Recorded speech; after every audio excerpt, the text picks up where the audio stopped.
Hi, my name is Luis Lopez, Horticulture Supervisor for the McAllen Parks and Recreation Department. We have experienced a tough freeze lately, and as a result, plants have been damaged by low temperatures. Here are some tips for treating damaged plants and shrubs. Tip number 1, assess the damages. In the event of a freeze, the plant leaves or the foliage might be damaged or discolored. If this is a case with your plant, it doesn't necessarily mean it is dead.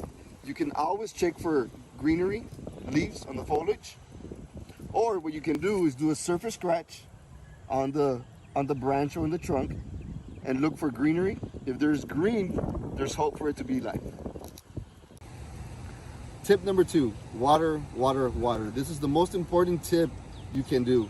When plants experience a freeze like this, moisture is withdrawn from its plant tissue, so watering is what allows a plant to rehydrate.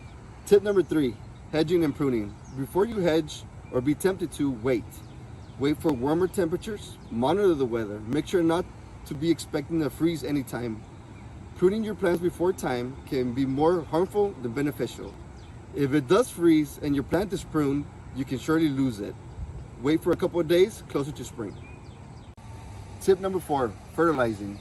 You can fertilize during springtime. Do not fertilize before time. When fertilizing, use a slow release fertilizer to help the plant recuperate gradually. Tip number 5, irrigation systems. If you own an irrigation system, check your system before you water. Flush the backflow by closing the main valve and then turning on your system to release the buildup pressure. After you flushed, open up the main valve and check for leaks. If any leaks or backflow problems persist, consult a professional licensed irrigator. Lastly, choose natives.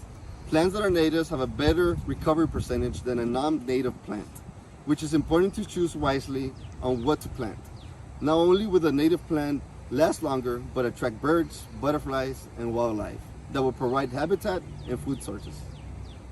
Hope you enjoyed these tips. This is Luis Lopez. Thank you for watching McAllen Parks Unplugged.